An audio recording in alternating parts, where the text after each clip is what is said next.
Hey everyone. So today I wanted to give you 11 things to consider if you think you want to have a backyard chicken flock. So there's some things you should know about and to decide if it's the thing for you or if you have a way to handle it or not. So the first thing is noise. Even hens make noise. Roosters make more noise. So you have to decide how big is your yard, how close are your neighbors, what are the ordinances where you live, that kind of thing. So you can determine if that's going to be okay. You might need to talk to your neighbors about it because of the noise. Another thing is the smell.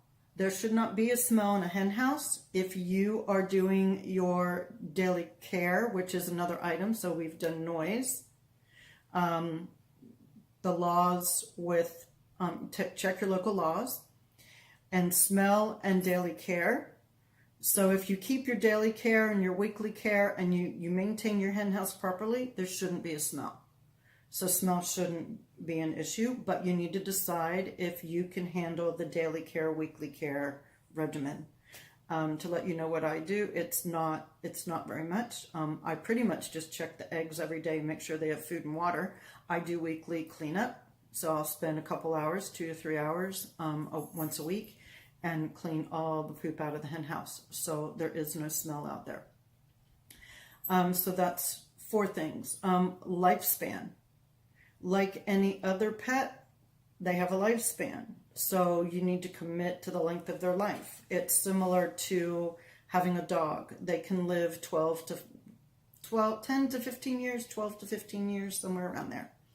So as long as they're taken care of really well, they can live that long, similar to having a dog. So before you get those cute little baby chicks, definitely commit to the lifespan of the animal, just like you would any other pet. Illnesses. What are you going to do if one of them gets sick?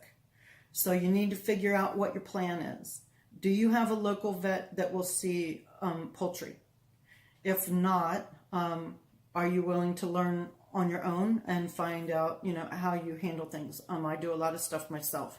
I have syringes and needles and liquid antibiotics and that kind of thing. And the chicken community helps each other. We do a lot of that ourselves.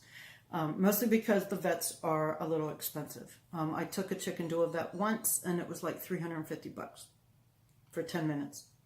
I mean, he saw her and did what he needed to do, but it is kind of expensive because it's an exotic animal. In the vet world, that's considered exotic. So you need to think about that. How are you going to handle it when they get sick? And what kind of support do you have in your community to help you if it's something that you don't understand and you're not sure what to do? Vacations. What do you do when you go away? No different than a dog. You do need a pet sitter, but do you have a pet sitter that understands poultry?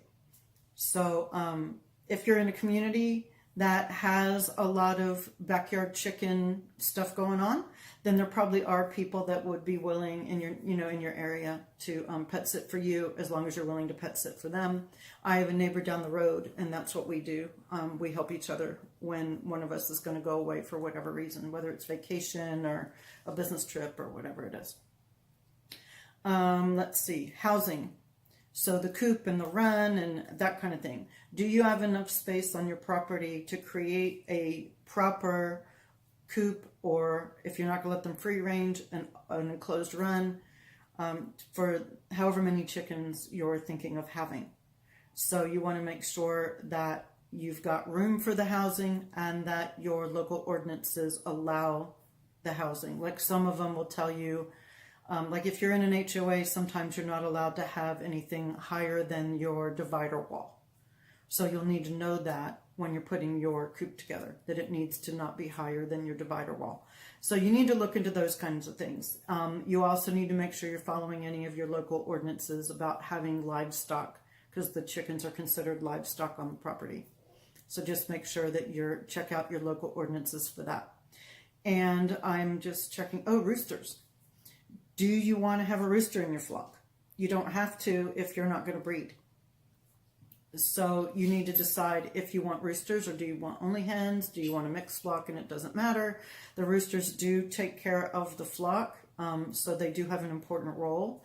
But at the same time, if you're not interested in breeding, you don't need to worry about having fertilized eggs if you don't have a rooster. So if you don't have a rooster, one of the hens will take over the dominant role of the flock and control the flock just like he would have. So it works itself out, but you need to decide if you want to have a rooster or not. And the last one is you need to be aware that chickens are addictive. You get those cute little baby chicks, and the next thing you know, you want more. Every spring or fall, when you hear all the ads about chicks are here, and all the livestock shops and stuff like that, you need to decide if how many you can have. You need to have the self-control to stick to the numbers for the housing and everything that you built for them. So just to recap real quick, the 11 things to consider if you're thinking about getting backyard chickens. The noise, you want to make sure that it's not going to be a problem for your neighbors. The smell, you want to make sure that there is no smell. The lifespan, you need to commit to the life of the animal like any other pet. Do you want roosters in your flock or not? Predators, I don't think we talked about that, but you need to understand the predators in your area and make sure that they're protected from them. What do you do for illness? So you just need to have a plan in case one of them gets sick. What are you going to do? So that's number 6. 7, vacations. What are you going to do if you need to go away, whether it's vacation or a business trip for work, that kind of thing? Who are you going to get to pet sit your chicken flock? Daily care, weekly care, you need to be able to commit to that like any other pet. What housing do you need to put together for them on your property? What laws do you need to be aware of? That's number 10. What laws do you need to be aware of that you need to comply with? Because you don't want to upset, anyone in your local community. And number 11 is addiction, because chicken meth is real. And once you get a couple of chicks and you have grown hens even, you're going to want more. You always want more, whether it's because you want another egg color or it's because you want another breed because this one looks cool and that one looks cute.